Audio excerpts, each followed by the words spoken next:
Today's guest is an entrepreneur from one of the most competitive industries in the world. She has launched her own wellness drink, inspired by traditional Chinese medicine. And since launching in June, she has already sold out her first batch. Before getting into the wellness space, she used to be in the law and carbon industry, working in both New York and London. I hope you enjoy today's episode with Miss Jenna Zhang.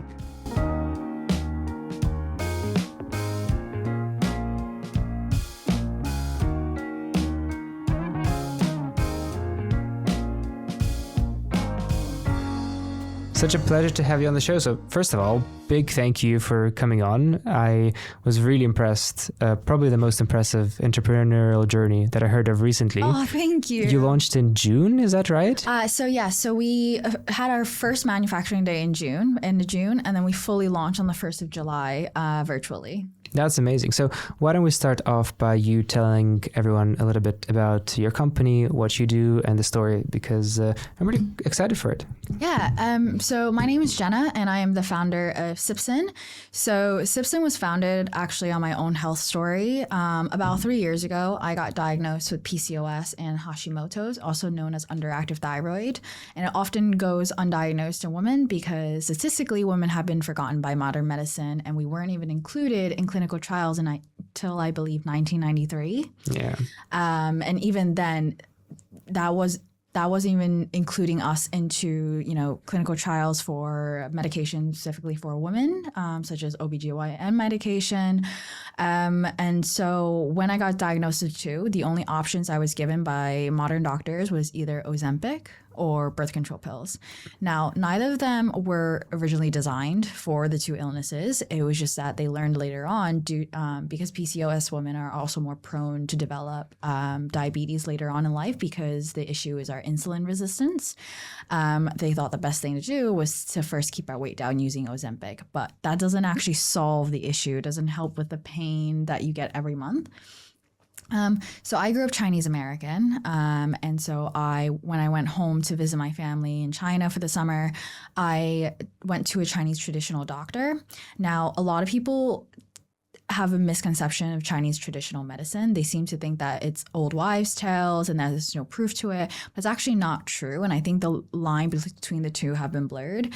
TCM is actually over 3,500 years worth of studying the pattern of how botanicals and herbs actually react to the human body. And it's far more inclusive than modern medicine has been because it's always taken both genders and all age groups into consideration.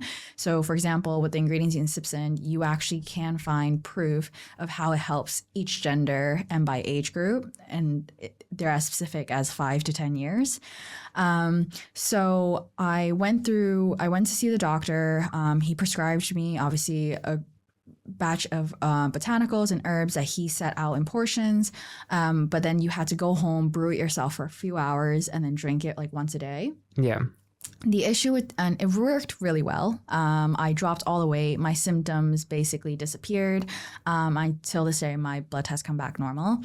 The only issue with TCM, though, is that it's very inconvenient. It's not accessible, especially here in the UK. It's not really recognized as a medical practice. And therefore, in order for you to even see a TCM doctor, it's private practice. And then you never really know where they're getting their ingredients from, what they're giving you. It's not very regulated.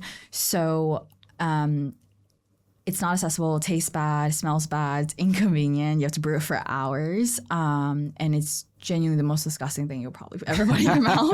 It actually tastes like bitter dirt.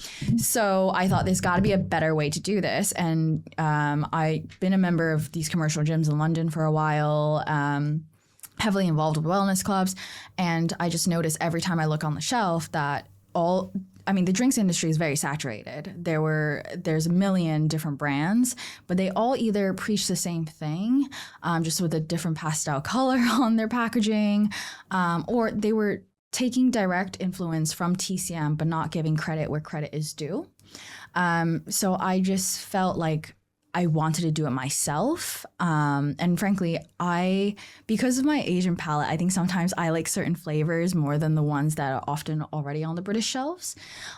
So what I did was then I took a recipe that is helpful for everyone in terms of men and women, brought that over back to the UK, took it to a drinks development lab, and had them figure out the best way with good potency, quality ingredients, and infuse it into a delicious sparkling cold brew iced tea that's low calorie, no added sugar, gluten-free, vegan, all of that stuff. And so Sipzen now, I mean, we launched in July, but we have 3 functions. So we are a functional wellness beverage, we're an alcohol replacement, and we're also a healthy mixer if you are drinking alcohol. So instead of gin and tonic, I often have gin and Sipzen because the ingredients inside is so high in minerals that it actually helps fight symptoms of hangovers. That's really great. You mentioned TCM is traditional Chinese medicine, right? So how long was your journey working with you said a doctor who was prescribing you these disgusting drinks and so forth? So the thing with anything natural is it takes time. So my entire process when I was diagnosed originally was about 3 months. But after that 3 months, so for context, I gained 12 kilograms when I got diagnosed with PCOS, which is one of the most common symptoms, and underactive thyroid because due to insulin resistance. And so after the 3 months, I didn't do anything different. All that weight was gone. But I do want to make clear, TCM is not... it's not going to cure cancer. So I don't want to be one of those people that claims, that the traditional medicine will cure everything. But it is a good preventative measure because the philosophy within TCM is you're not ill, you're just out of balance. Yeah. And TCM is very helpful with certain sciences that don't exist in modern medicine just yet or has not, people have not really paid that much attention or put as much funding into. And that is often hormonal imbalance.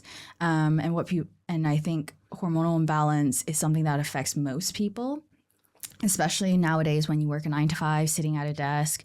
We don't have the same lifestyle we used to, where it's a lot more labor heavy.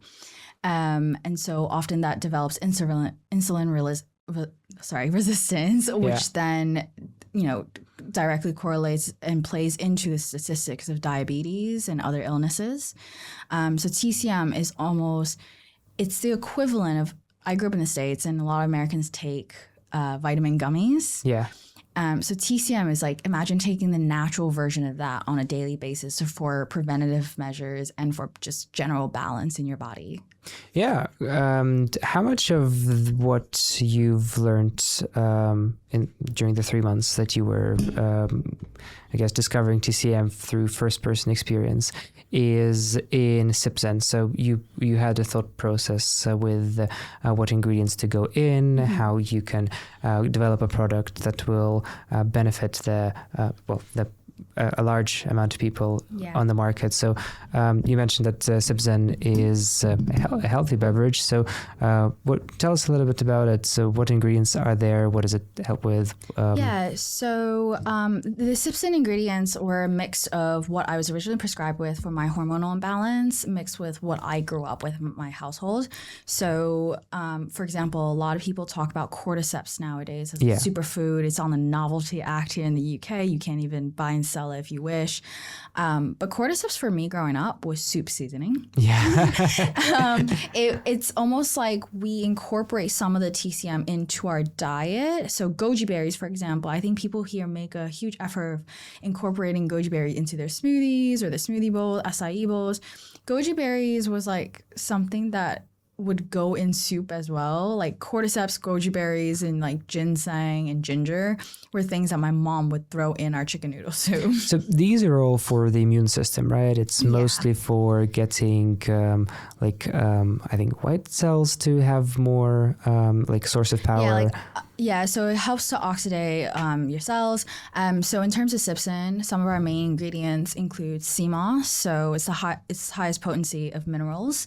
We have sea grapes, which is it's a superfood for antioxidants. And then we have things like hawthorn. So hawthorn in TCM is known as the fruit of the heart. It's meant to be extremely good for you if you're a runner or an athlete and you need that extra cardiovascular push. We also have monk fruit, which is anti-inflammatory. sorry, I'm like blanking at the top of my head. We have maca root, lemon balm for calmness, tremella, which is basically nature's hyaluronic acid. Yeah. It's really good for hair and skin and nails, which a lot of people don't realize, and I think it's often ignored in the Western world, is your skin, your hair, and the color of your nails can tell you a lot about your general health. Really? How so? So when you go to a TCM doctor, I don't know if you've ever been to one or you want to try. I haven't, but yeah, definitely. Yeah, so basically you put your arm out like this. They'll put like 2 fingers on your wrists and they'll ask to see your tongue. They'll ask you to cough with your mouth open to see what your throat looks like. And then they kind of just sit there quietly, very mystical, just like pressing on your wrist for about a minute and a half. And then 2 seconds later, they'll start asking you questions about your health that it's like talking to a psychic. Oh, wow. So they're like relevant questions because of that. Oh, yeah. Wow. So every time I go, he'll ask to see my tongue and then he'll say something like, oh, so, you're generally healthy, you exercise a lot, but you do, once a month, maybe smoke a cigar. And he was able to tell that. Really? Yeah. And in China, TCM is so reputable that in major hospitals you have most of it is modern medicine, but they also have a wing usually for TCM doctors. So when you go to a private TCM clinic, they're usually doctors that come from big hospitals that have been working there for decades. And the reason for it is out east, because we have these studies and it's reputable and it's safe and it's accessible, we don't take as many things like antibiotics. Yeah. So you go to a hospital, you're not feeling too well, and they'll maybe give you some antibiotics, early on to kind of kill the bacteria, et cetera.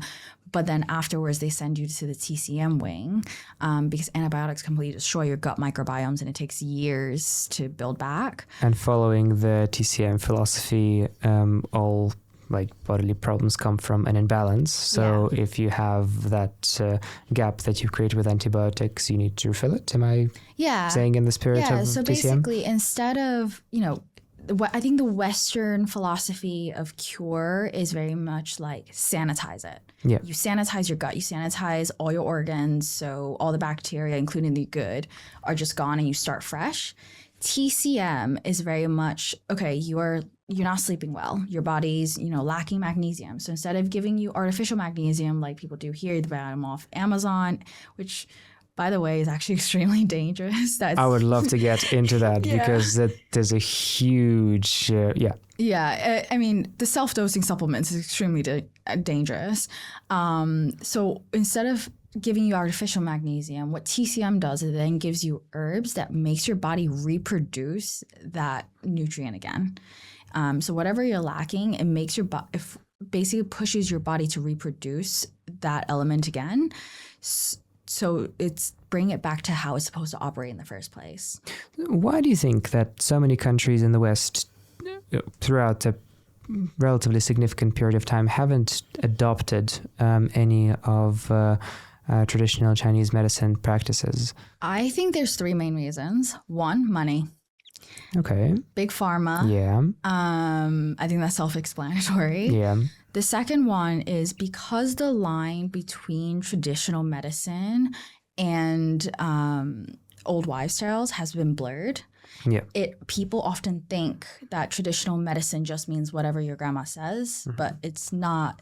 That's not really it. And I think everyone thinks that sometimes when I talk about TCM, I'm talking about what my grandparents taught me. Yeah. Absolutely not. I go to a clinic. Yeah. And third, I think it's almost a sense of it's accessibility, because at the end of the day, if you are a reputable, good traditional doctor, so in China, there's 2 forms of med school. There's traditional and there's modern, both as prestigious. If you, worked very hard and you got into a TCM school, you're not going to then move your practice somewhere to the UK where it's not regulated, it's not recognized. Yeah. You would keep it in China because you are actually seen as a doctor there and, you're considered prestigious. So for me, I think it's almost like a 2-way street. People here don't make it accessible for them to come and actually profit off of it and, live a normal life. And people there are too scared to come because it's not here. So it's almost like a generational racism, like not necessarily like I don't think people are being racist, as in it's like almost like a generational trauma that people just don't mix with that kind of stuff.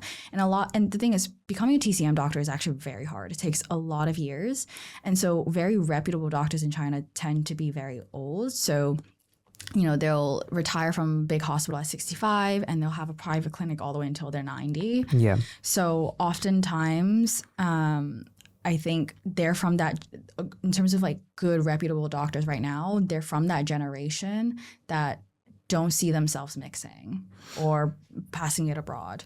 It's very interesting. And then if we go back to Sipzen, how much of the formula was created with the TSM in mind? I know you're producing all of your drinks here in the UK, which we can get into as well. Tell us a little bit about the choices that you've made when it comes to the ingredients that you use. Yeah, so in terms of ingredients, we're B Corp pending, so I try to be as sustainable as possible, and I try to get as many premium ingredients locally. So for things like sea moss, some of the best sea moss you can get is from Ireland. And things like maca root, they actually have some really good ones here in the UK. Some grow in the southwest coast. However, with things like tremella, they do grow them here in the UK. However, tremella is originally from a specific region in China, where it's a forest region. The soil is very rich. And therefore, the nutritional element when you get tremella from there versus here is very different. Of course. And so I do import half of my ingredients from like farms in China.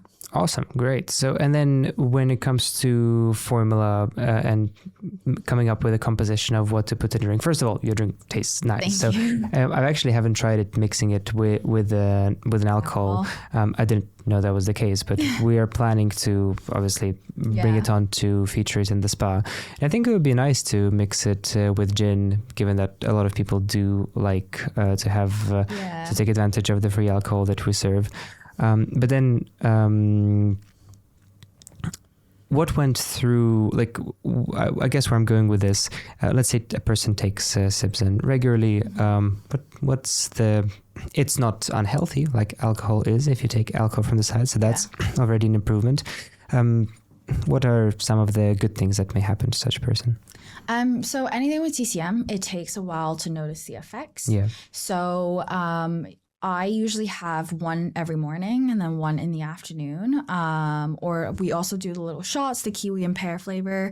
So I'll have that if I decide for whatever reason I'm going to do a very early morning Pilates class on a weekend. Nice. Because it's a little booster. I think in terms of full effect, it will take you a couple of weeks to fully feel it. And I think the analogy I recently came across is actually Yakult, the digestive drink from Japan. What is that now? So they come in little shots. They're like a probiotic. Okay. They're Japanese. They're really popular all over Asia and the States. They sell them Sainsbury's as well. All right. They're very effective. But the specific bacteria that they sell in that probiotic essentially helps with your gut bacteria. Yeah. But when your gut is healthy, that's when your skin also looks healthy. Yeah. And so for me, and what I've noticed in the clients that we started out with and we did the trials on, is within 2 weeks, their skin started to look better. And then 3 weeks, their hair started to become shinier. 4 weeks, their nails are less brittle. And then 5th and 6th week, that's when your body starts operating like it's meant to again. So didn't know you did trials. When did you have time for that? So it wasn't official science trials. All right. What I did was so the ingredients that we wanted to work with before leaving China and bringing the recipe over to a drinks development company here. Yeah. I had a group of people, both family and friends, essentially go through that exact recipe in China, but in pill form, in powder form. Yep. So whatever ingredient I was going to use, I got the same amount and I made them take it. Is there a difference in terms of absorption if it comes from pills versus if it comes in a drink? I wouldn't assume so. So there is, yeah. But it also, it's less how you consume it and the form it's in. It's more about its chemical compound. Yeah. So for example, a lot of drinks that are already on the market are actually not as potent as you think. So they'll say something like 500 mgs of magnesium or tremella, or the biggest one that people love using is ginger. Right. But 500 grams of what though? 500 grams of 20% extract, 30%, Oh, 60 bricks. that's a nice catch. What Okay. do you mean? And so what we do is we get it from a company that makes the most potent extracts as possible. You give them raw ingredients, and they're the only ones I'm sure that in the UK that has that technology where they fully extract as much as they possibly can to the point where it's nearly 80%. And then we use that. So I recently had a reporter who's thinking about doing a piece on Sipzen ask, I noticed that sea moss is one of your main ingredients, and yet you had it at the bottom of the ingredients list. Yeah. And it's like, well, yes, legally we had to put it at the bottom because by gram it was very low. But it's also because it's so potent. If I put in any more, it would be the equivalent if you ate an entire pack of sea moss. So, right. Yeah. Oh, wow. What I was really looking to get into was how does a beverage company start from A to Z? Where did you begin? So obviously you were a lawyer before, and then you got the idea, and now since July you're on the market. What happened between the idea and launching Sipzen? Yeah, so that's a really good question because frankly, I figured it out as I went. I don't come from the FMCG world at all. I didn't even know the phrase FMCG until I had this idea.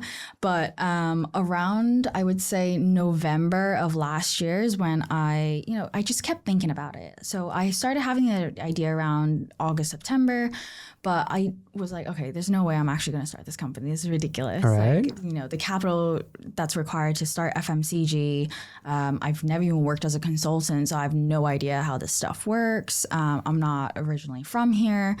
But then the first thing I did was honestly ChatGPT. All right. I was like, okay, what's the first thing to do when you start a company in the UK? Obviously, this company's house. And I thought it was a lot more tedious process, but it actually wasn't. It was a very simple application. It's just to certify that, your identity is real and you can open a company in the UK. So I did company's house. Then for about a month, I just kind of sat there with the list of herbs that I take and was thinking to myself, like, is this even possible to put in a drink?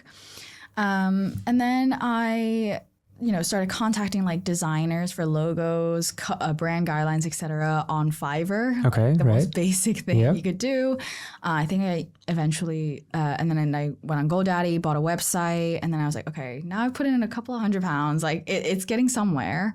And then I just kind of was stuck. I was like, I don't know where I'm supposed to go for a manufacturer. Am I supposed to go to any lab? Am I supposed to hit up a university and say this is for research reasons? So it's a two-way street in terms of research for developing a drink. Yeah. And so I was just so lost. I was at a standstill. I had no idea what I was supposed to do. I contacted a bunch of manufacturers and they all said, no, you need to have recipe cards done. No idea what that meant, a recipe card. Recipe card. Turns out it's a very advanced spreadsheet of every ingredient, the amount, and basically you where you get it from and its potency. And it's like a formula that automatically tells you how much to order for each batch. Okay, so pretty much a formula. Yeah. You're right. But then I was thinking to myself, okay, how do I find these suppliers? Because a lot of these ingredient suppliers, they're not just it's not publicly on their website. Yeah. It's one of those things where you just have to know their name. You call them up and they say, okay, this week we have tremella for this much and the shipment's coming in next week. Really? Yeah. So I just felt like there's no way I could do this. So then I decided to just get myself a ticket to a trade drink show. Okay. And when I was there, there was a bunch of companies that actually help you with idea development, then manufacturing and distribution for the first, I guess, like 2 years of an FMCG company. So specifically beverages, right? Yeah. Like a business incubator for a drinks company. Yeah. And so in the States, I think they call it co-packer. Okay. So I found one that was in the UK. And so I thought, okay, this maybe give them a try.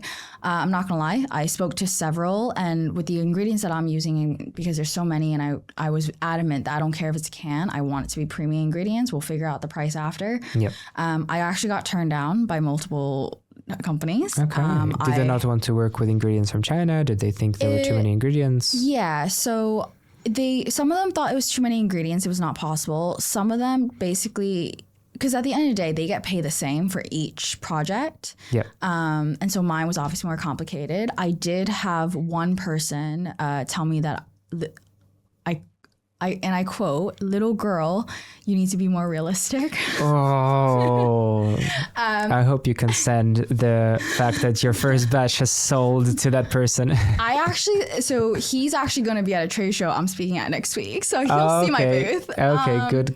But I was literally told that I need to be more realistic and that this is not possible. So what was unrealistic about your How many company? ingredients I wanted to use? So how many ingredients do you have? Do you remember? We have in total across all 3 lines about 11. And And accounting, because each collection I come out with is going to be more. Is 11 ingredients a lot? I guess it Really? is for because if you look at a lot of the wellness drinks on the market now, their flavor is literally the health ingredient, and it's just on the front. Their ingredient list on the back, it looks exactly the same as their front. Interesting. Where the logo is. And also, it was how I wanted to do it. I said to them, I was like, I don't, because here's a little secret about the drinks industry is when you get things that say that has ginseng flavor and peppermint flavor and all this, companies, and they sell it for really cheap, because a lot of people will say Sipzen costs more than the others. The reason these other companies are really cheap and their products are cheap is because they get these pre-made extracts that already have all those things mixed together. Yeah. And then infuse it into whatever soft drink that they're serving it in. Right. So they're not doing anything extra. Their manufacturing line is very simple. It's a tank with the flavors. It's a tank with the sparkling water, and they just fuse it. Right. And flavors, I assume if they come in that form, they don't necessarily come with the health benefits as if you were to use the... No. Like I've heard this thing that natural flavorings actually is the most deceiving thing you can write ever. Natural flavorings just means flavorings, right? Yeah. It doesn't, natural is not regulated. Natural flavorings is the most general term for flavoring droplings, bacteria, enzyme, any of those terms that basically create a chemical reaction. Yeah. But they're no They don't different. mean anything, right? No. I mean, stevia is still going to be healthier than sugar. Yeah. But everything in moderation. Yeah. And so with Sipzen, we use monk fruit and stevia as our main sweeteners. So we don't have any added artificial flavor. And even for a stevia, it's a very, very minimal amount. It's basically in there for like shelf life reasons. Right. But yeah, like I didn't want it to be a product where I just toss it on the shelves and call it another drinks company, because at that point, why take the risk? It's such a saturated market. And so I kept looking until I found a company that were willing to put up with me. Yeah. They were very transparent in terms of me going to their lab and meeting their lab tech, and, you know, doing it directly at their place. We had a tasting day where we had all the flavors set out, but then we had a separate like station for all the nootropics together, so that we could see how the nootropics taste without any flavoring. And it tasted just like you think TCM would. Yeah. And then we figured out on that day how to combine the two, and it was very high tech, and I didn't understand half the things that were said. And it's here in the UK, right? That Yes, these companies are. they're based in Leicester. And then in terms of packaging, so we had the recipe figured out, but it would, you know, take them about 6 weeks to figure out the exact formula and the recipe card to mask all that disgusting taste. Yeah.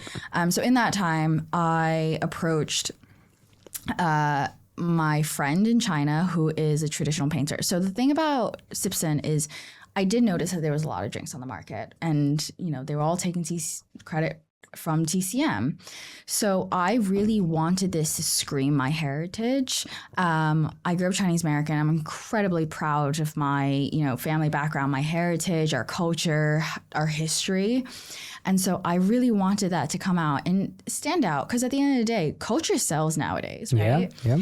So I contacted a friend who is a traditional painter in China. So she specifically works with scroll paintings. And I said to her, I was like, I have these drinks ideas. Can you create just 3 pieces of how you imagine these ingredients? Because she also takes TCM, so she understands. And I was like, I want a little bit of like a Zen feeling to it. I want it to look like a scroll. So when you do this painting, imagine it being on a can. Mm-hmm. So she did it, and it looks absolutely beautiful. It's pretty cool. So yeah, it's beautiful. I was like, this is a traditional scroll painting that I'm going to add onto my product. And then also for the logo. So in China, it's not so much nowadays, but even when I was a kid, for official documents like birth certificates, everyone had their own like very unique red stamp. Okay. And it usually was like your family's like surnames, characters carved inside, but like a letter stamp in a sense, letter right? stamp, but it was like custom carved. Right. So I wanted it to look like that. I wanted it to like a logo that looked like a stamp.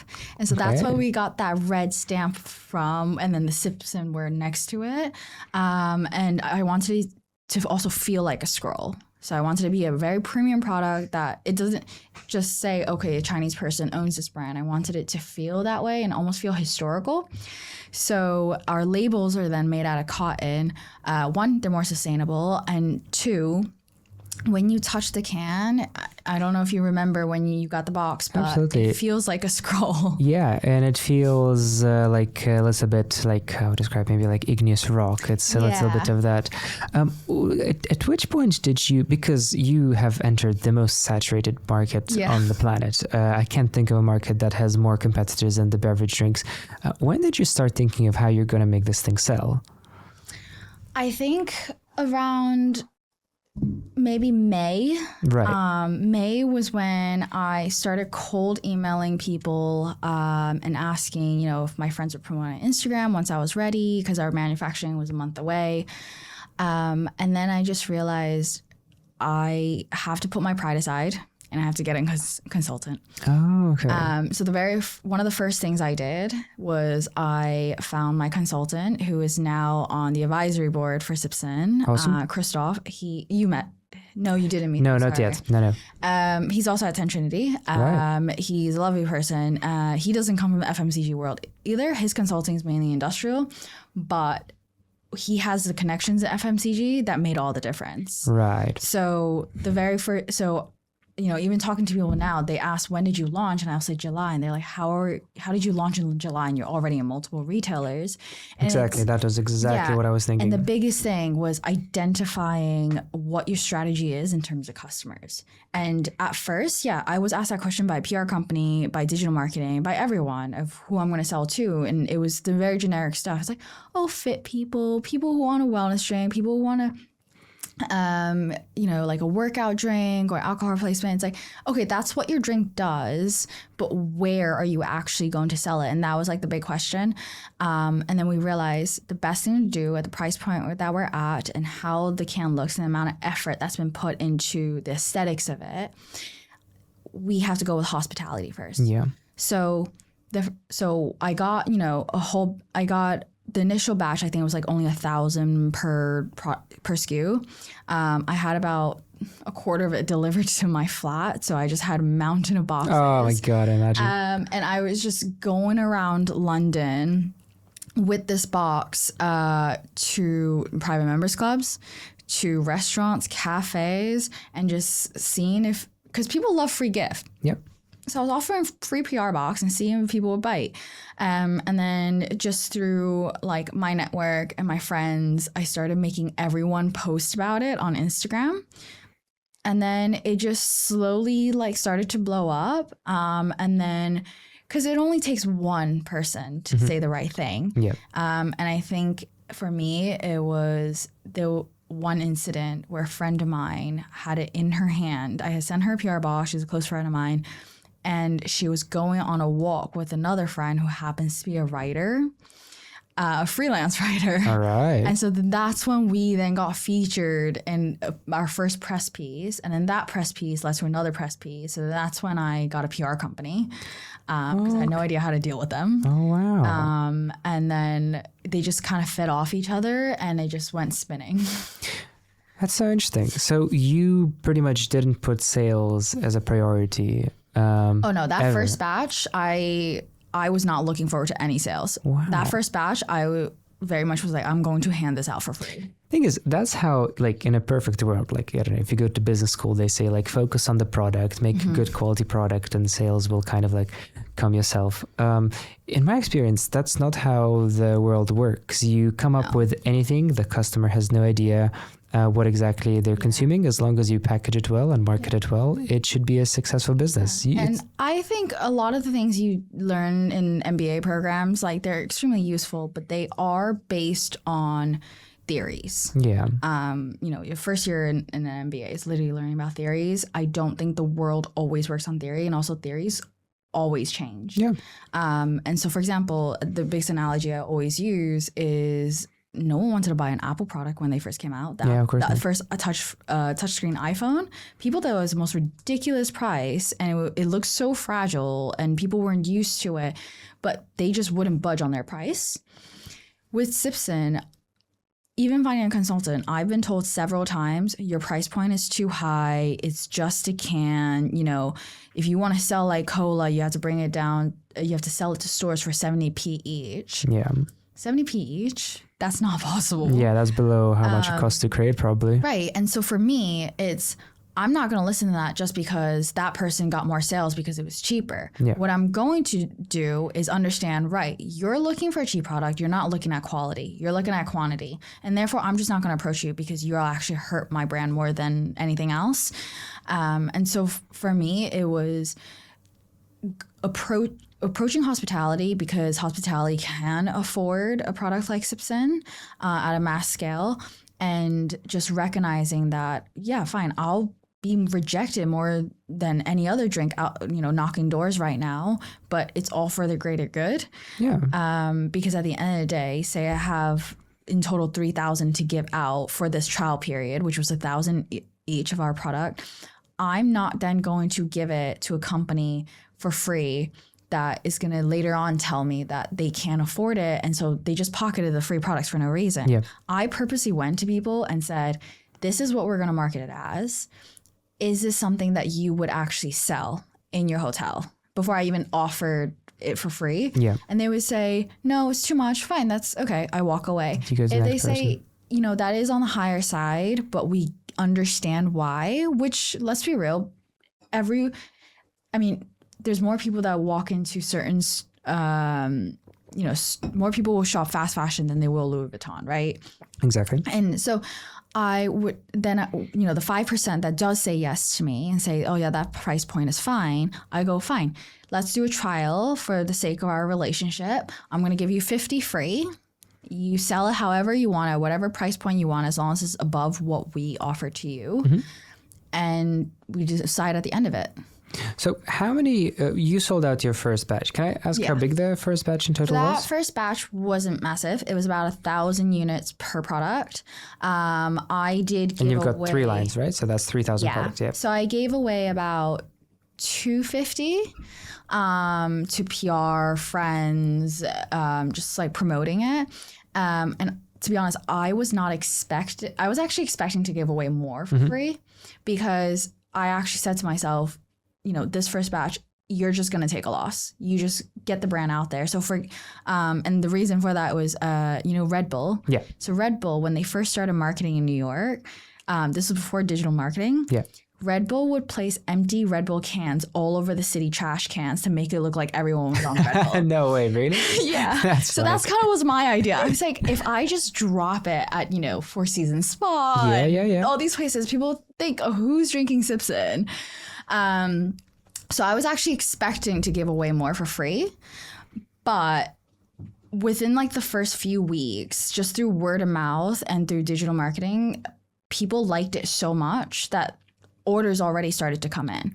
So how many people did you have to reach out to? And I assume you're doing this yourself mostly, right? So how many leads did it take to sell out, what is it, 2,750 units? I have to give you 250 for free. Yeah, so it probably took, I think I reached out to maybe 200 individuals. That's a lot, but that's a really great conversion rate. Some people also ordered in bulk.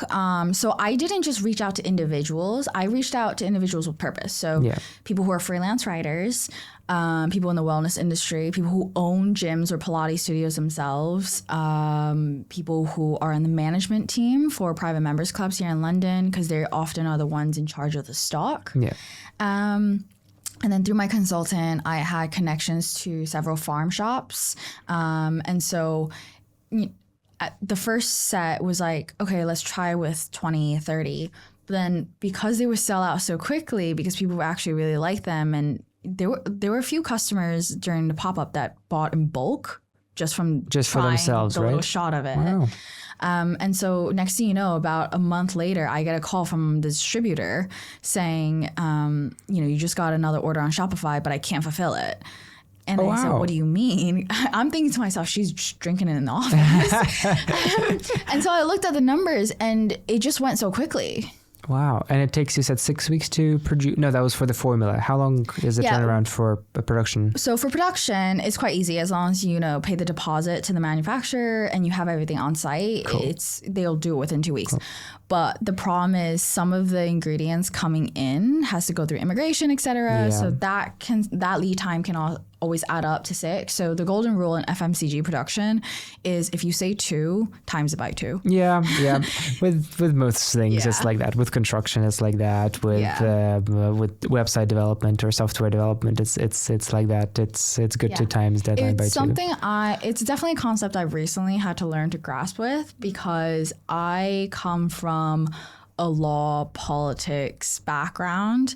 So I mean, maybe not the politics part, they're always late, but I've never worked in an environment that things got postponed. And welcome to the business world. You were in New York before then, right? Yeah, so I grew up in the States. I came here and I went to university there. I came here for my master's and then did another master's and then did some legal training. I also worked at a carbon fund for a while. Carbon fund? What's a carbon fund? So we basically it was a startup, and originally when I entered, its main company was a crowdfunding platform for carbon credits. I then helped develop their sister company, which was a platform that is like the biggest in the world in terms of doing due diligence on carbon credits. So there's a lot of carbon credits. I'm not familiar with the concept. What's one carbon equals a ton of carbon. Yeah. And so a lot of companies try to be as green as possible, or even individuals. Right. But there's always something that you couldn't be completely carbon neutral on. Yeah. Or even so what you do is you buy carbon credits to offset it.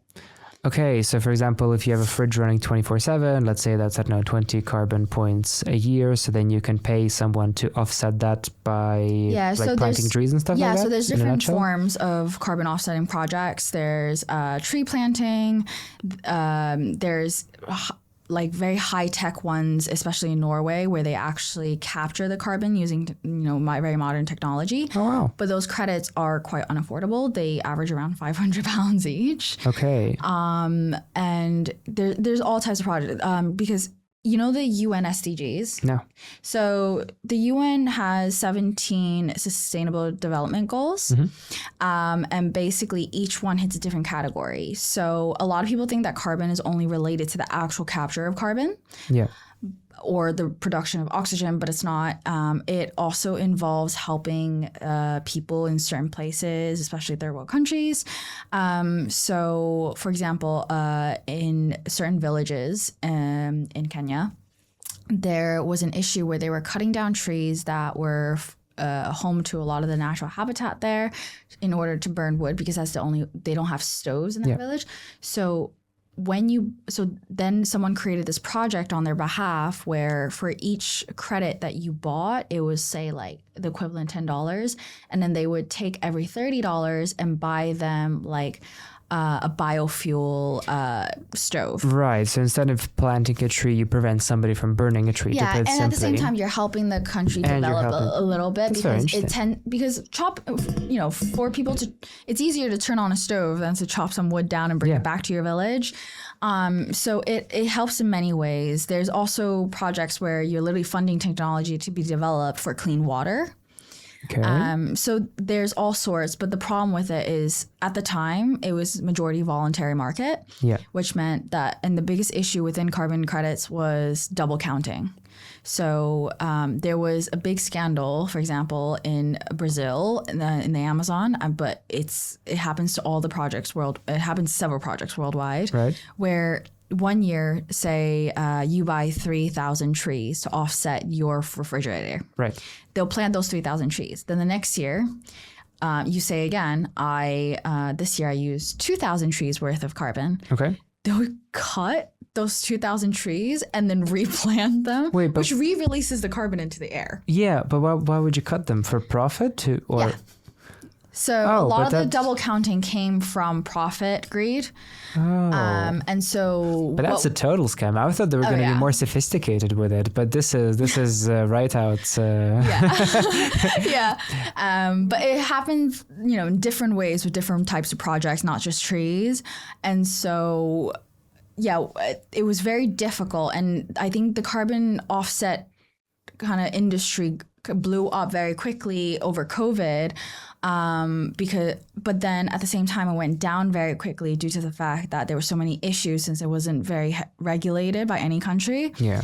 But there are like basically bodies that helps they're called verifiers, verify each credit. So Verta is one of the big ones, but the issue with them is they get such a large volume of projects.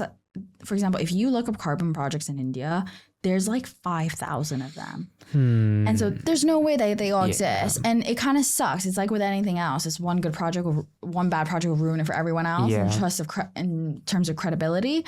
So what we did was created like this due diligence platform where we scrape using API the data from all the verifiers and as many like carbon projects as possible, and put them onto like this one platform where if you go, okay, I want to invest in this project 1, it'll tell you project 1 has been verified by GSR, it's been verified by the CDC, it's now verified by this, but their credit, and then it'll tell you the credit price as well, but their credit price jumped from $1 to $30 last year. It's like, what happened there? Right. It almost sounds similar to like how bonds are rated like AAA to season Ds. But it also helps you identify exactly which projects you want to invest in. So a lot of people, want to invest into certain UN SDGs.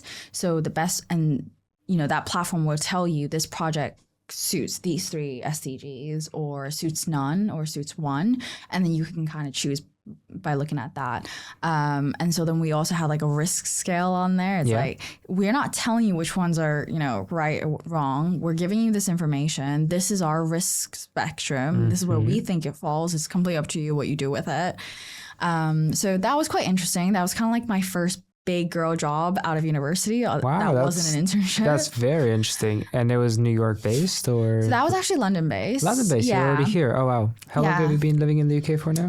It's nearly 5 years now. 5 years. Right, so I came here, worked for the Carbon Fund, and the second year I was working for the Carbon Fund, I was actually doing my master's along with it. And then third year, did another master's along with it. Yeah. And then went into the corporate world. Absolutely hated it. Right. And so here I am with Sipzen. Yeah. I had a sustainability expert on the show, and she said a very interesting thing about something similar to what you're saying about double counting credits, where a lot of the projects that objectively would benefit everybody don't happen because they're not economically feasible for some big corporations. For example, one of the most profitable flights from Australia is the Sydney-Melbourne one. and they don't have a train running. Well, they do. It takes 11 and a half hours by bus, and it takes 12 and a half hours by train. And there's all the technology that exists with Japanese trains and Swiss trains and everything in the middle. But the main reason why they don't connect the two is because the airlines and the people that have a shareholding percentage in the aviation industry are kind of lobbying for it not to go through. Yeah. And I feel like it's like this with quite a lot of projects where it's happening, but it's... Oh, absolutely. I mean, look at the National Rail. Yeah, that's an interesting one. The National Rail is so old. It's not that quick. It's not that convenient. And yet they charged the same for a flight to Spain.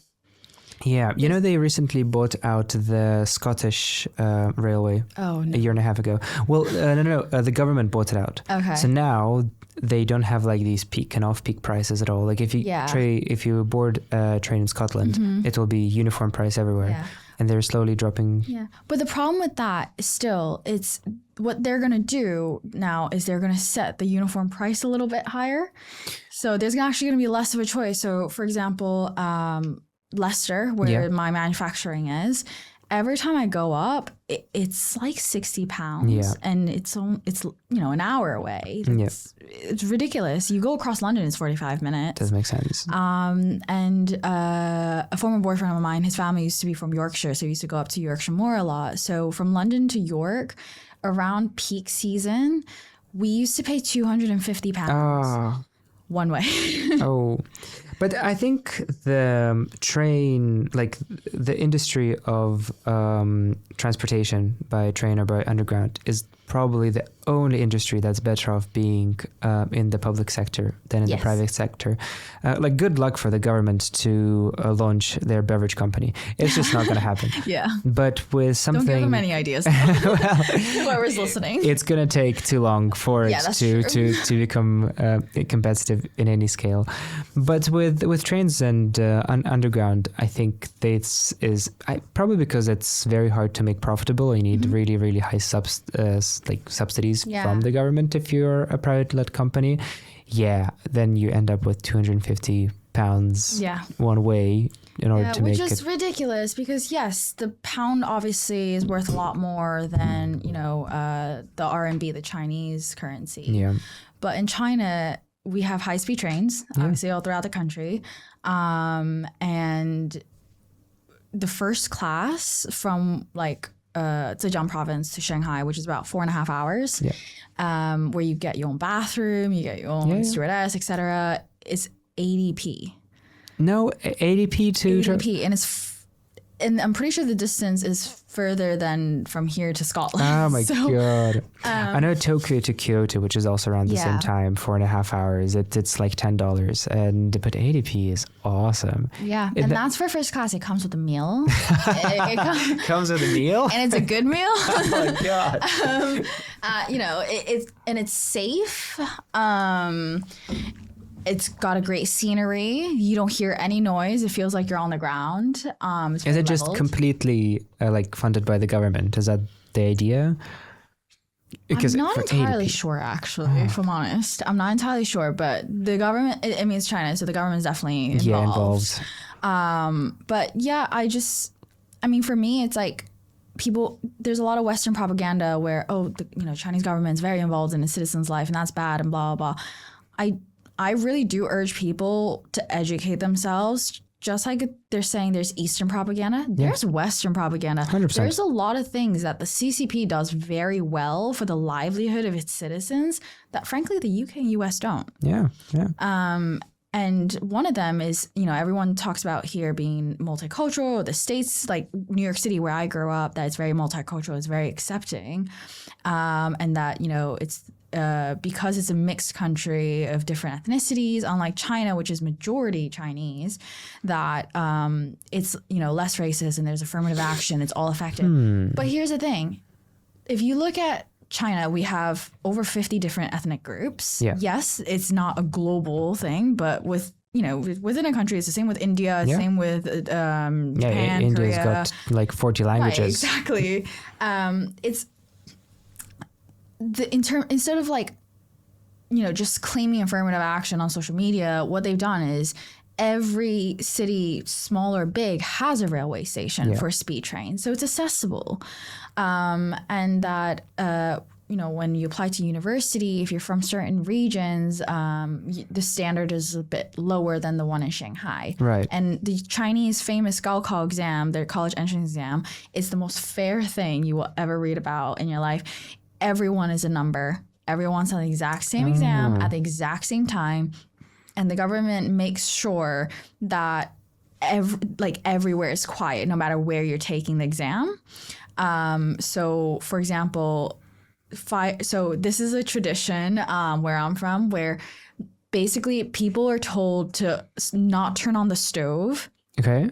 And drive super slow during the hours of this very long exam for that day, so that there's no need for the police. There's no car crashes. Wow. And the likelihood of a fire is so much smaller, so much lower that hospitals, policemen, first responders, like firefighters, they don't have to turn on their sirens. Ooh. And then that doesn't distract things. That's amazing. Yeah. And so when the kids come out, the fire departments they're free. So they line up outside of the school gates and they shoot water at the kids almost as like a halo as they come out. No, that's so cool. Yeah. That's and so nice. nowhere else in the world do they value education to that level. Yeah. Yeah. Why? Well, I guess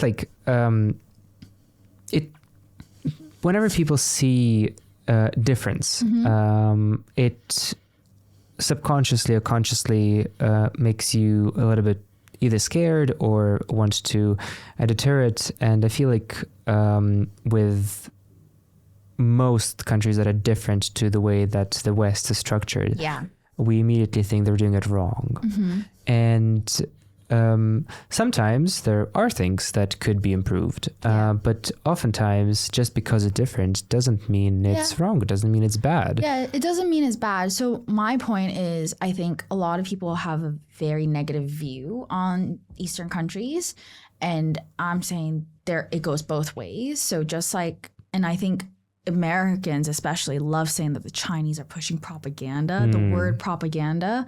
But what people don't realize is propaganda is a very general term. Everywhere has propaganda. I mean, the West has propaganda the way it talks about East. And so for me, Sipzen is my way of kind of educating people on history, because I think a lot of people now look at ethnicity and race based on politics as opposed to history and culture. Yeah. They're very different things, and they're very different elements to look at a country and its people.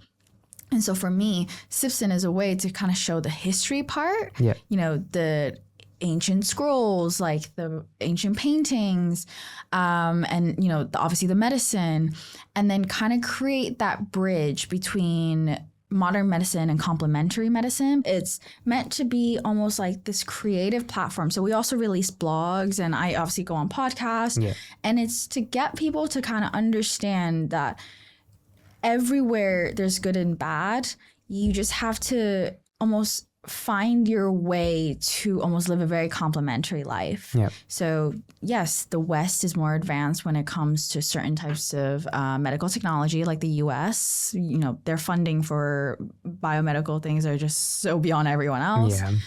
But then you also have the side from China with TCM, where you're allowing your human body to react the way it's meant to. And I just wish that people would be a little bit more accepting overall. So I think I heard it in a TED Talk, not 100% sure, but someone said the phrase that you are rich in life when you realize how to be rich in life by quality. So for example, if you want traditional herbs and medicine, China. Yeah. If you, want to look at technology or like AI, you look at Silicon Valley in the States. Yeah. You want to look at, if you want to buy things like perfume or house scents that is top quality, you look at Emiratis.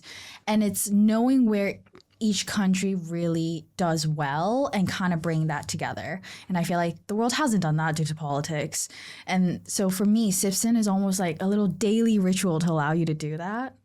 One of my hopes is that with the whole new AI boom that's happening, there should eventually be some kind of like language barrier break where right now, I think the best example would be the Spanish speaking world. There is so much going on with South America and Spain that English speaking people have no idea. Like they've got a bunch of famous people and they have news and movies and all sorts of things. And the only reason we are divided is not so much because of culture, because everybody gets along, like the English speaking, the Spanish people. It's just because the content's produced in Spanish and not many people speak Spanish.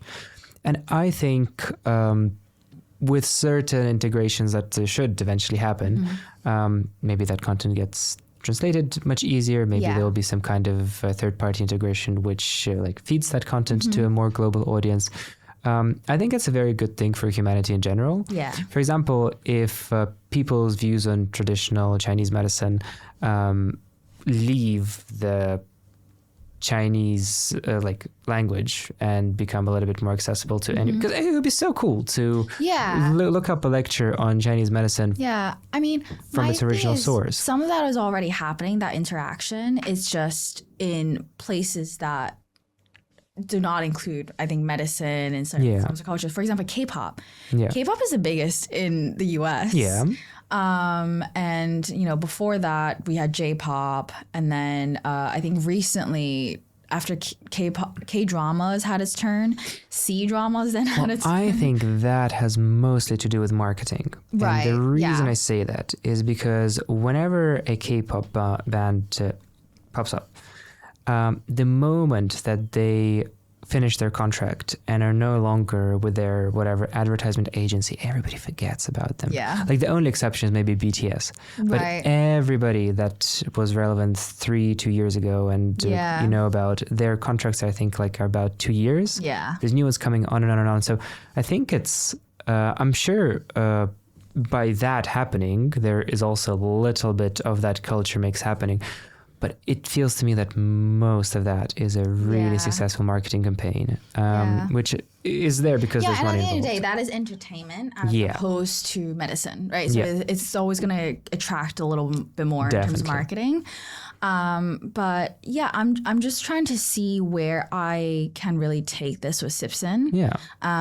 I mean, obviously you find the story interesting. Absolutely. But it's about then translating that story to everyone else and making that accessible and making people realize, well, what I'm really trying to do here. It's not just a drink. It's a cultural mix. Yeah. Both in terms of complementary medicine and, East Asia. Yeah.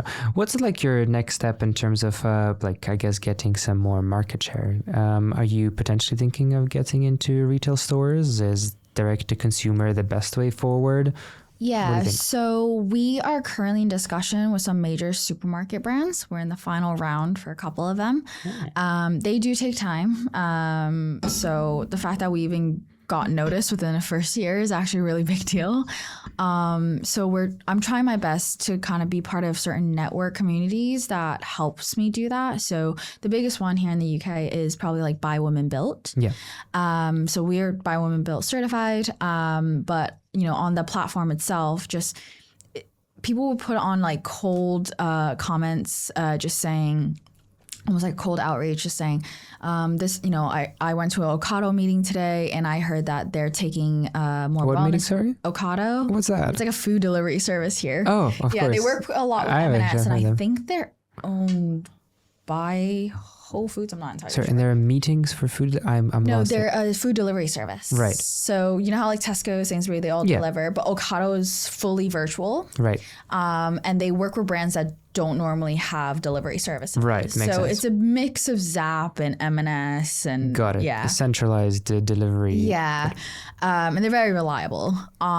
So when speaking to companies like that, people on By Women Built, someone will put a comment saying, Ocado is looking for more wellness brands this week as opposed to meat brands because they're looking at this trend. So I went into the meeting being a meat brand, does anyone want to reach out, separately because they're part of wellness? And so just through platforms like that, I've managed to just get in touch with buyers. My dream would be part of like major wellness companies. So for example, like, you know, spas, etc., and having that stock there. I think having that direct access when someone's having that wellness experience already is what really is going to build a brand long term, as opposed to just shelving it on supermarkets. Yeah, definitely. I come from quite a big marketing background. I think sales leads the way, which is why I think it's fascinating that you managed to pull this off without coming from a sales perspective, but coming in from a product perspective. In my experience, companies that don't have a sales plan are doomed from the beginning. Yeah. You've proven this wrong. It's really inspiring. I think what I like is the biggest underappreciated marketing like concept is not only the amount of outreach of people, but how many times has a given person seen your brand in different settings. If you continuously see the same ad on YouTube, you're just going to continuously ignore it. Yeah. But if you've seen an ad, if you heard an ad on radio and then you heard about it on YouTube, you're going to pay an infinitely amount of more attention to it. Yeah. If you had a drink at a spa and then you come back home and you see an article about it, it's that multi-directional marketing that works, because marketing is everywhere. You can't probably walk down or scroll down your Instagram feed for 5 minutes without seeing a new brand pop up. So I think this is great, not just being on the shelf, as you say, because then you're just one of many, but being present in blog posts and having a community, and what you're doing with different podcasts, thank you for being here, and journals, and potentially being with inside gyms and hotels. I think that even on a subconscious level, a person walking by because they see something familiar, something they had a year or two ago, will get that attention, and that should work. And I feel like that combination of digital and physical is what creates almost like that cult following. Yeah. And I think nowadays that's kind of how you have to sell a product, because everyone's on social media. So you need a bit of both. Yeah. And so I know for me, you know, the first thing I would do, it probably sounds ridiculous, but I'm 100% sure everyone does it. As long as you're under the certain, you know, if you're under, like, I would say 35 years old, you definitely do this with every product. Every name you hear and every product you see on a commercial, whatever it is, the first thing you're going to do is you probably looked up their Instagram to see if it was verified or not. Yeah. Because, you know, if you're not on social media building your brand, it's almost like, what are you hiding? Yeah. Because social media does bring that transparency. Does it also bring, you know, staging sometimes? Yes. But it forces people to make it visible, at least. That's a scary thought for me, because I think I'm terrible with social media. I don't have any myself, and we have tried multiple people running it for the spa. And I feel like I could contribute, I couldn't contribute less. And we're not verified. Because I think to verify, you need to, like, you're verified on Instagram? Yeah, you just have to pay. No way. Can you just pay to verify? Oh, that's pretty convenient. Is it official? It's like £35 a month. Okay. Yeah, it's not bad. Thank you for that advice. We went down the route where we had to prove... to verify, you have to prove that you own the business, etc. So there's paperwork, but it's not... It's paperwork to prove that this business is a registered business. 3 years ago, when we tried it, they made us go through some kind of questionnaire where, why do you need to be verified? Is somebody trying to fake you being you? That's the whole point of being verified. So that's changed now. But that's changed. Verified used to be based on the amount of followers you have and just being an influencer in general. Yeah. Now it's because obviously they're getting... Instagram, like when they first started out, it was like they wanted influencers. But now businesses are on there because so many influencers are on there and everyone is on there. Yeah. So what they do now with the verified status is you just have to prove that you own this company. Okay. This is a legitimate company. So that's like in the questionnaire that you have to provide like proof. Yeah. So it's usually your company's house, you know. Yeah, well that's all easy to do. Yeah. And the 35 mark is steep, but completely affordable for a business. So so that's how I got it. It doesn't get you any followers though. Like it's very much just a check. It's just to tell people that you are legit registered business, and especially for something like FMCG where it's for human consumption. Yeah. You don't want to buy a drink where you think someone's doing it in their garage. Yeah, and like 10 years ago, you'd visit the website and people would invest so much time. Maybe even less than 10 years ago. I feel like during COVID and after COVID, people have made a huge transition to Instagram or looking at the opinions of like other influencers. A while before, it was like, if you've got a cool website and you've got an about page, which is very descriptive, that's the way to go. Now it's less on that side. Tell me more about the future of Sipzen off air. We talked a little bit about potentially moving out of the UK into other countries. Where do you see yourself? I don't know if I want to fully move the home base out of the UK just yet, because as high as the taxes are here, this is a place that I birthed the idea. And it is meaningful to me. And as annoying as I'm sure as a business owner yourself, all the UK regulations can be at times, it gives the product credibility. Yeah. And so I think next moves is definitely the UAE. I've gotten a lot of traction there already, and I'm not even based there. Do you ship to UAE? So we do on the customer's dime at the moment. But I'm looking to have like an actual base there as well. With its own manufacturing. So I've gotten a lot of traction from especially Dubai. Several spa owners and cafe owners have asked me to ship Sipzen out there. So I think that's definitely the next step. Also, the UAE is huge on wellness at the moment and sustainability, because Sipzen, we donate a portion of our proceeds to charity. We're actually B Corp pending, and we're registered with the Vegan Society, that it really suits the Emirati 2033 plan. Yeah. And of course, I would really like to launch in my home country of the US. But at the moment, it's a lot to figure out with the tariffs and everything going on there. Is China at all a potential market? So I've thought about it. But I need a bit more time to research it, or at least test it out, because the thing with China is actual TCM is so accessible that even if I'm making it to taste better but same potency, the chances of people going for Sipzen is pretty low. Just because, I mean, it's kind of like giving someone a protein bar when they live at a steakhouse. Yeah. Okay. Good luck selling protein bars in Argentina. Exactly. Yep. And so that's a concern of mine. I can definitely see the younger generation, like my cousins, my little brother, preferring something like Sipzen a bit more. So I did bring a large box with me this past trip. Yeah. And I think my little brother finished all of it. My grandparents also really liked it, but selling in the general market, the thing with the Chinese is no matter how big the city is and how modern it is, like Shanghai and Beijing, people still buy their groceries at a wet market. Well, you guys are rational with money, aren't you? Right? Yeah. That's the whole stereotype that I know at least. And the Chinese, like no matter how wealthy you are, always believe that food should always be affordable. Yeah. So no matter how wealthy you are, like I literally know friends who in China, their parents are practically billionaires, and they still go to the wet market to do their shopping instead of supermarket, just because Chinese, I think this is a cultural thing. I've previously had a conversation with my dad about it, and it's the Chinese, due to almost like generational trauma of all the wars we've had, the revolution, then the famine, that we appreciate natural organic food, like whole foods, and buying groceries as a whole more than anywhere else.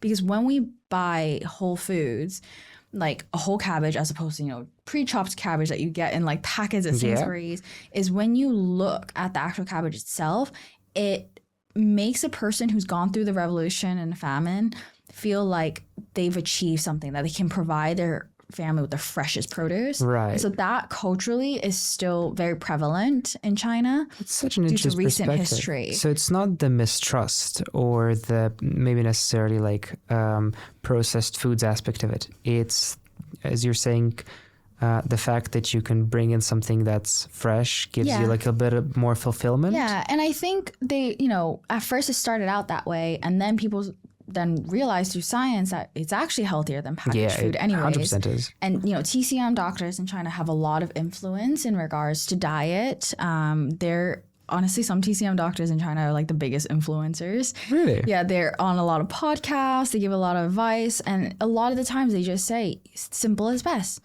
There's, you know, you don't need to go out and find all these recipes. Just put a little bit of garlic on some cabbage, steam it, you're good to go. It tastes great. It's healthy. And it's whole food for your family. And I think that cultural element of China is what I really admire. I never really grew up with packaged food, despite growing up in the States with my mom. You know, I think education-wise and sometimes how I present myself is very American. But when it comes to home stuff, I'm very, very Chinese. So I've never, ever had a Lunchable. Yeah. I mean, don't. Because my mom always believe- packed me fresh food. I can't believe those are actually sold to kids. I mean, that has a nutritional value of It's plastic. kind of, Yeah. right? I It's don't also the fact that most of the Lunchables are actually meant to be microwaved, but kids don't microwave them. know. Really? Oh. Yeah, because they don't have access to a microwave in of their course. school. So if you, like, for example, pizza Lunchable, which is like one of the most popular ones, you're actually supposed to microwave it. But no one even reads the instructions. Yeah, I mean, I've heard from a lot of people that the U.S. Consumption habits are a bit different. Like, I know a lot of people, like one of my best friends, Josh, he lives in Indiana.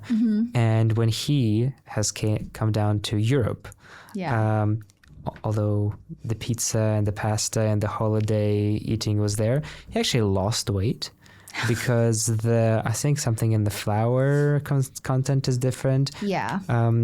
But yeah, and every time I hear about it, it's quite different. It's interesting. And like, for example, growing up, I never really understood when someone said lunch is meant to be cold or a sandwich.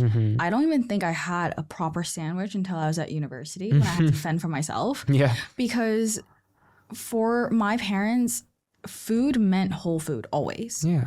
Breakfast was like egg, and I wouldn't even get bread with it. My mom would actually give me a piece of like chicken breast. For, you know, lunch, my mom would pack me really fresh things like homemade pickles and homemade dumplings.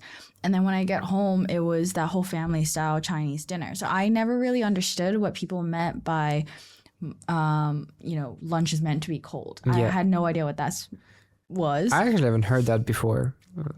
Why is lunch meant to be cold? So a lot of Americans seems to think that lunch is supposed to be things like sandwiches and salads. Oh no. Which I can't stand. Like, I'll have salad as a side, but that's about it. I think I grew up in Cyprus, so that I was there until the age of 21. And the food culture in the Mediterranean is like same as the Italians, the Greeks, and the Cypriots pay a lot of attention to it. And I think it's a good thing to pay a lot of attention to food. Like, obviously, becoming too picky, like any extreme is bad. Becoming too picky with anything is not great. But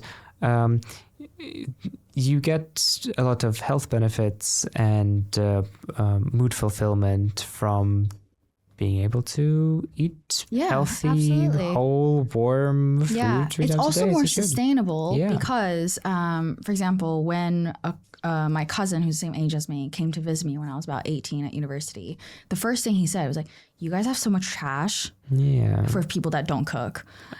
Interesting. And I said, "You're right," because my grandmother cooks.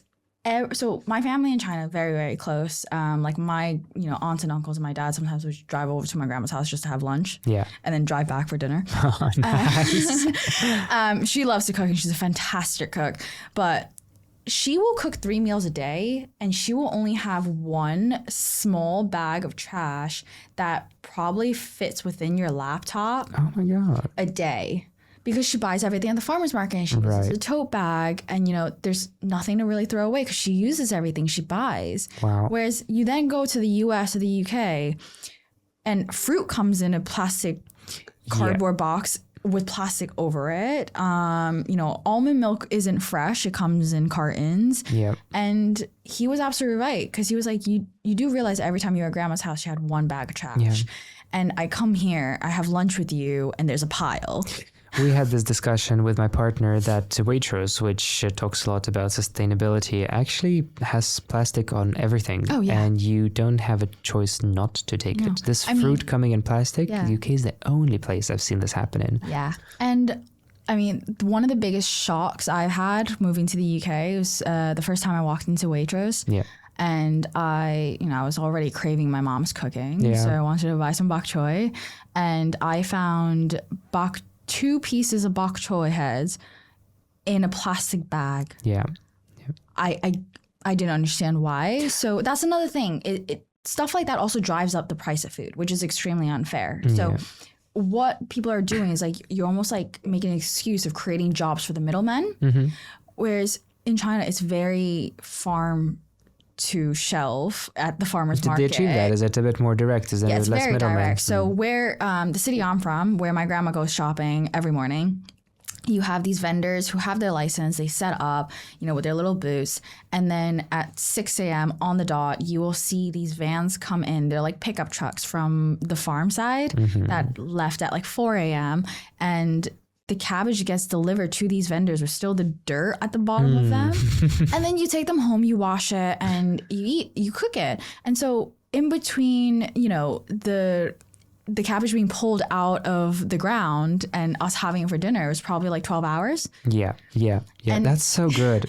Yeah. And so to me, like that's wealth. That's richness. That is. Not spending £5 on one head of bok choy. Yeah. I think I know why they put it in plastic and why they don't have any soil or something like that on it, which would kind of speak freshness. Yeah. Probably the culture here appreciates convenience over that. And it is quite convenient to just grab portioned potatoes in a bag. And I get it if you're working, you don't have a grandparent to cook for you all the time. But I do think a little bit more effort should be made by people on weekends to, meal prep a little bit. Because I'm not saying you have to live exactly like they do in China, because that's pretty impossible. But there are little efforts that people can make. So for example, like I will never ever buy like a fruit or vegetable from a major supermarket unless I really needed to. All right. I often make a weekend trip to the closest farm shops to me. Nice. And then, there are little things that you can do to just make your life a little bit more sustainable, to make it sustainable for the planet and just be healthier. I really like that. Very often I hear this conversation and people speak about how it's the business's responsibility to make this kinds of offer. And I think it's equally shared between customers and the business, because the business can offer like a mini market without all the packages. But if nobody's going to pick it up, they'll be forced to put it back into plastic. So I think it's great when something like this shows signs of demand to the business, and maybe will eventually open up a niche for people to have the ability to, have the ability to take things like on a regular market. I think these efforts pile up. Another thing I noticed when I moved here is a lot of people don't know how to eat off the bone.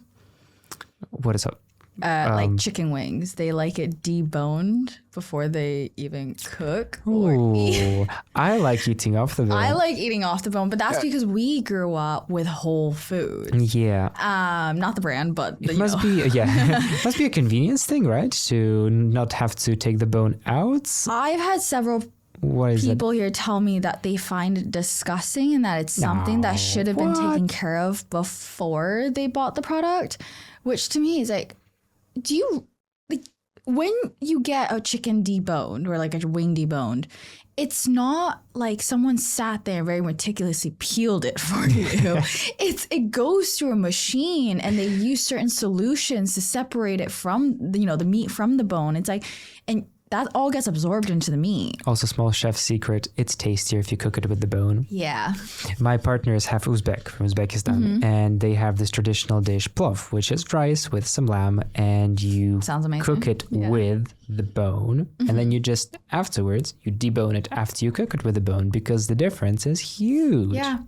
Yeah. I mean, Chinese, we have bone marrow soup. Yeah. Oh, wow. Yeah. Yeah, which is like there's not even meat on the bones. It's just the bone marrow on the inside, and we boil that for hours. Even if the bone marrow falls off, we just keep the bone in and everything for like 4 hours. Nice. Have you been to the quantum computing lecture that recently happened in our clubs? At TTS? Yeah, at No, TTS. I didn't. Because they had a very similar conversation on an unrelated topic of quantum computing, comparing how that actually is quite interesting. They were comparing how the Western people eat their foods like in a meze style, one after another, versus the professor was from Korea.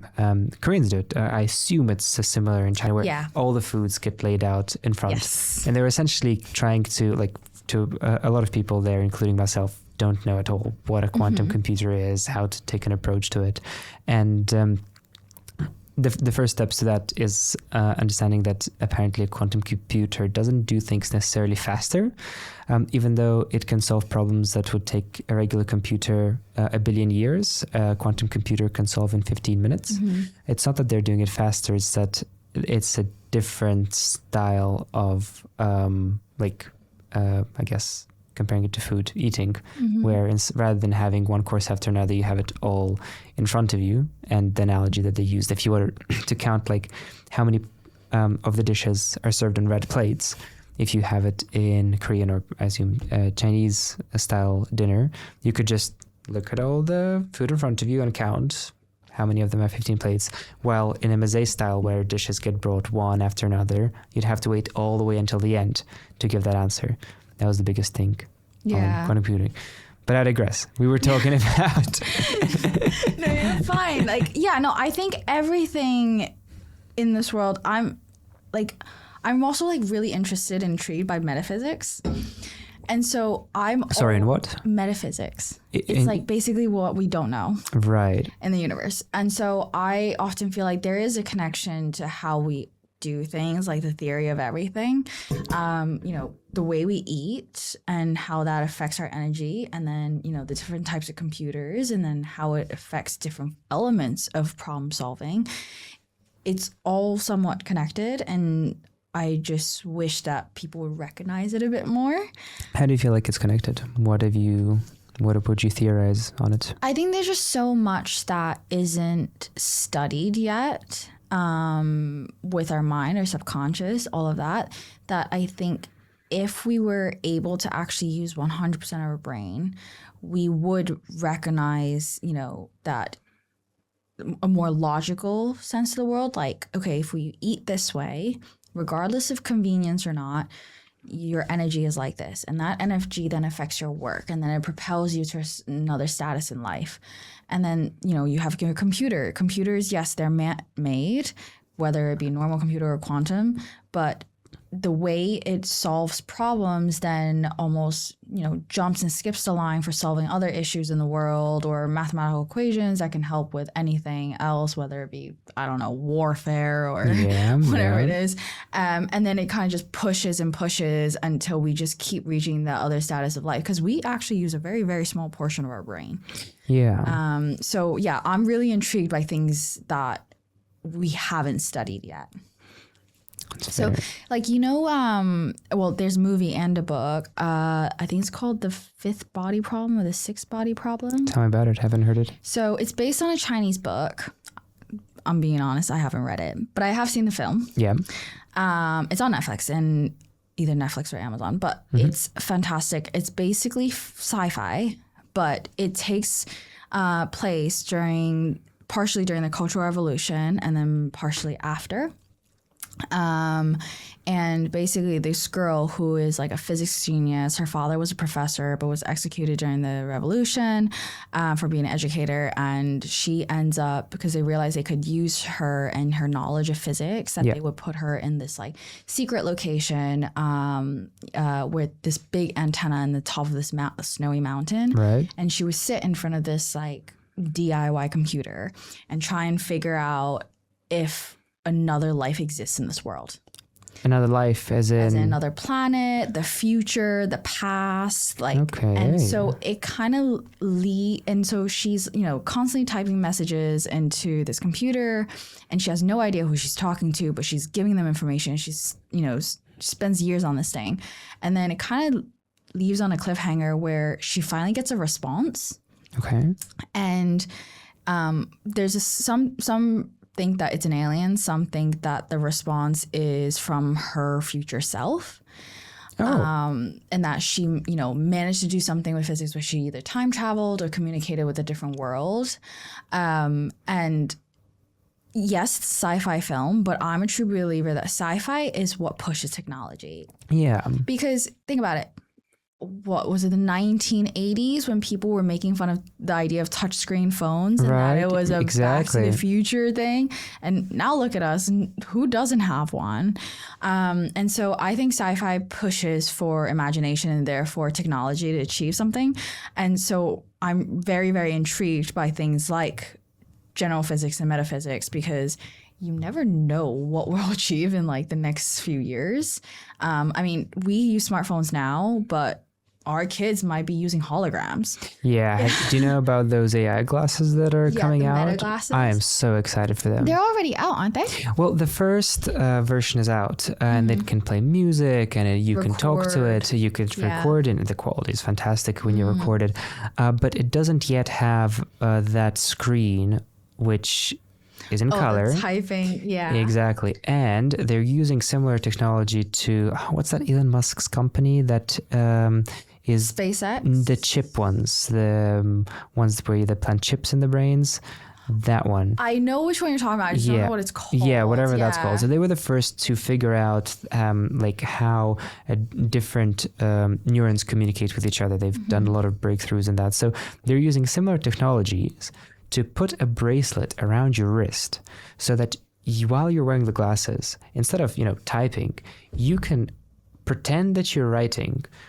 The bracelet understands which part of the hand you're using, reads those, like literally reads the neural communication, and translate that into text in your glasses. So if you were to send a message with the new AI glasses that are coming out, you're going to handwrite it up in the air.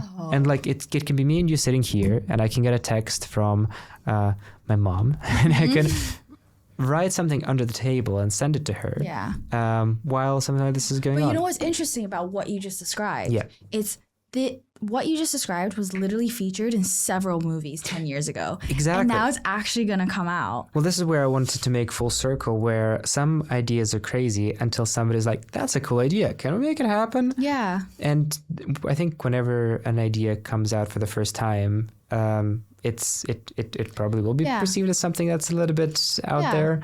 Absolutely. But if it's like being told you need to be more realistic about a drink. Exactly. Yeah. And I mean, at the end of the day, you just really need almost like that one person to believe in you. It sounds so cliche, but it's true. Or the opposite. Or you need the world to not believe in you. And yeah, because for me, it's like, yes, the drinks business has nothing to do with, Meta. Yeah. But everyone complained about Apple's products when it first came out. Mark Zuckerberg got kicked out of Harvard. People said that Twitter wasn't going to work out. SpaceX would never actually take off. Yeah. But you just kind of have to do it. If you genuinely believe you can do it, just do it. To wrap up the last section of the podcast, tell us a little bit about where you see, because you've just started this whole thing. Where do you want it to be 2, 3, 4, 5 years from now? And maybe you can look back on this recording and see what of that is true to reality. Yeah, I definitely want to be steadily in supermarkets, specifically, some of the wellness ones that are known for also being more sustainable, like Whole Foods and Planet Organic. I want to be able to employ like a whole team. Nice. I definitely want my own manufacturing facility. Awesome. I think that's the first thing that FMCG companies tend to go for is I definitely want like a warehouse where I can produce Sipzen in-house and I don't ever have to worry about almost like signing contracts with an external contractor ever again. You can you can drive the price down as well. Exactly. I don't have to wait for other people's schedule because getting a slot with manufacturers is actually the most difficult part. Really? They're very, very like booked up. Maybe you should go in the slot business. Yeah, Not in the slot business. In the menu. Well, there is actually a famous reality TV star in the US who, before she became a reality TV star, she actually owned her own FMCG like food business. It was like frozen like empanadas. Right. But once I think that took off, the first thing she did was she got her own warehouse and manufacturing business, like a co-packer. Yeah. And now she does, her own empanadas. And when she's not doing those, she's co-packing for other people. She can give other people the space. Yeah. Yeah. And I think Trip is kind of doing that as well. So I would definitely love my own facility and be able to almost like look at like a grounds that is logoed Sipzen. I have full-time employees. I have a full exec board, full advisory board. I'm not sure about if I would give away too much equity. I think that's the biggest mistake a lot of startups do. So I would, physically, I would just love to see an entire warehouse, like an actual operating machine that belongs to Sipzen. Gorgeous. And at one point, I would like to almost like take a step back a little bit, but I don't think that's going to be for another 10 years. Yeah. And then with the manufacturing business, do you have somewhat of an idea in mind how long such a leap will take? So I have set personal goals where I think first of all, I want to be able to pay myself back entirely by end of next year. Yep. I have put a lot into this. Then I would like to have a manufacturing facility by year 3 or 4. Right. I know that sounds very quick, but I have seen people do it. Yeah. And my view on life is always, okay, 99% didn't do it within this time frame, but the 1% did. Yep. The 1% does exist. Yep. It's not impossible. Yep. And that's just how I view things. Yep. And I also wanted to give you the opportunity to speak about the B Corp that you're working on, because we haven't covered that. What is that for? Why is that important? So B Corp is Benefit Corp. And basically, having come from the carbon world, I didn't want to go into an FMCG brand where it was just like anything else on the shelf, even if our packaging is different. And conscious consumerism is constantly growing. I mean, the rate of veganism is incredibly high right now. So I wanted to make sure that whatever product I'm producing, I'm not, hurting the environment. Right. Or at least, as little as I can be, or, because humans still have to function. Yep. So we donate a portion of our proceeds to a charity up in the Scottish Highlands called Sea Wilding. What they do is they plant seagrass meadows and oysters to help with the carbon sequestration up in the Scottish Highland beaches. Because people don't realize this, but the Highlands are extremely famous for being incredibly beautiful, but it is some of the most tarnished land in the UK. It's massively overused. Okay. And so they're trying to help at least the coast of it on the west side of Scotland. We are also obviously a woman-owned business, and I try to keep even our supply chain as sustainable as possible. So for example, one of the worst things you have to work with in FMCG is minimum order quantity. Yes. And so oftentimes a lot of the supplies for things like beverages, for example, Tremella is usually like 50 kilograms, which for Sipzen creates like 60,000 units. And can you come together with other manufacturers? So that's very difficult because once a package is open, it's best to use it right then. Then you can, the professionals at the lab can seal it back and put it in the shelf, and they usually have a 1-year shelf life. Yeah. But for, health and safety reasons, you can't then transport it to another manufacturer for a different company. It has to stay in the same place. Also, B Corp takes into consideration everything: your supply chain, your distribution. So how you're distributing? Are you, flying a private jet everywhere? Or are you, having one of those sustainable vans drive it down to London? They take into consideration the e-board. So if there's any women, minority representation, how you dispose of the waste from your production. What else? like how many people you hire, even as a contractor, and how many hours they work, because they want to see how many jobs you create. Okay, and the more the better, right? Yeah. Right. So it works on a 100-point system, and you need at least 80 to get in. So when you apply, it's best to aim for obviously 85 to 90, because during the verification stage, they'll definitely take off some points because they're being very niche about it. And yeah, like what materials you use. So I had to prove that majority of our material actually comes from either recycled material or is highly recyclable itself. So obviously we have our carton labels, our forever recyclable aluminium, and then we have for the bottle, it was aluminium on top of glass. So they're forever recyclable.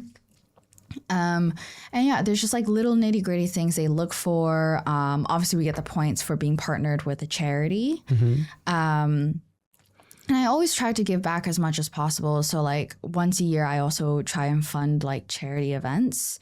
So obviously we, launched mid this year. So next year, I'm planning on doing like a whole beach cleanup on the coast of England.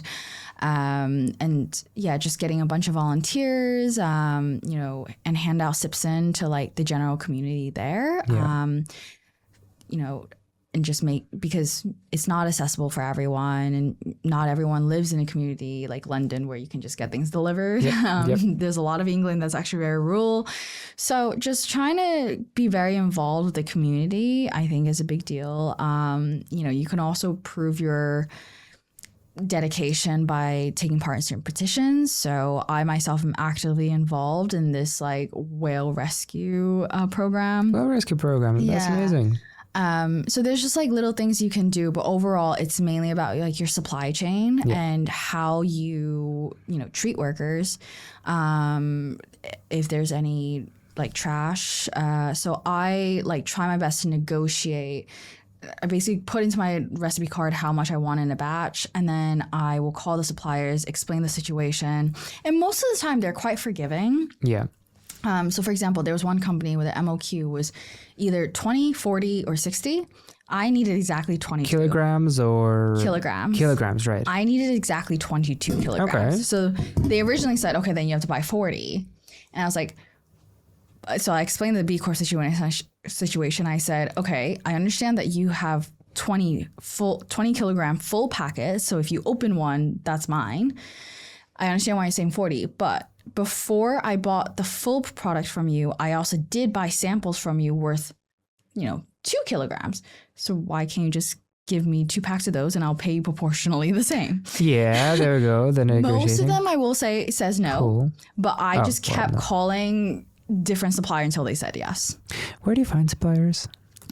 A lot of them is through the development company. They have the connections. Development company is a co-packer or? The co-packer, right. Yeah. They're the ones who develop the final recipe card. Are there any exhibitions of these going on? So there are. Is there a website like Alibaba that gets everybody together? There are some, and a lot of them are based in places like Germany. Right. However, they tend to be a very high price, and you don't have as much choices because a lot of the times with these suppliers is if they have a steady amount where it's on their website of, this specific type of tremella from this region at this, almost like nutritional value, etc., chances are they're not being very honest, or it was touched by chemicals, because there's no farmer can tell you that they're going to grow exactly the same corn every year. Oh, interesting. Okay. And so what you want to work with those suppliers that are hard to find, but it's because, they have a high retention rate because they will do anything to find that exact, like almost chemical makeup of a product for you.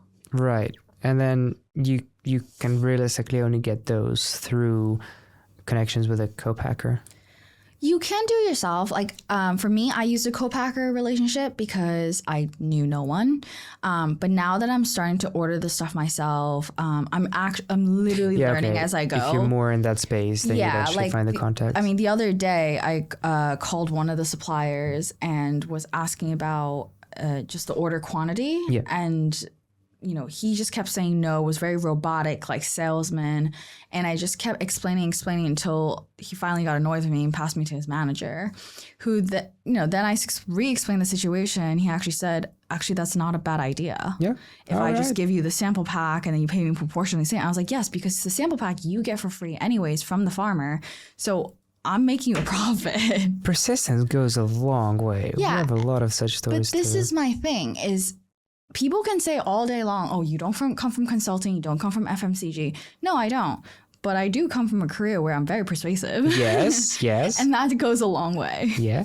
And the B Corp that you're in the process of getting, right? Yes. So will that help you with sales, or are you doing this more for your own, like, trying to be a sustainable, ethical company? I think it's a bit of both.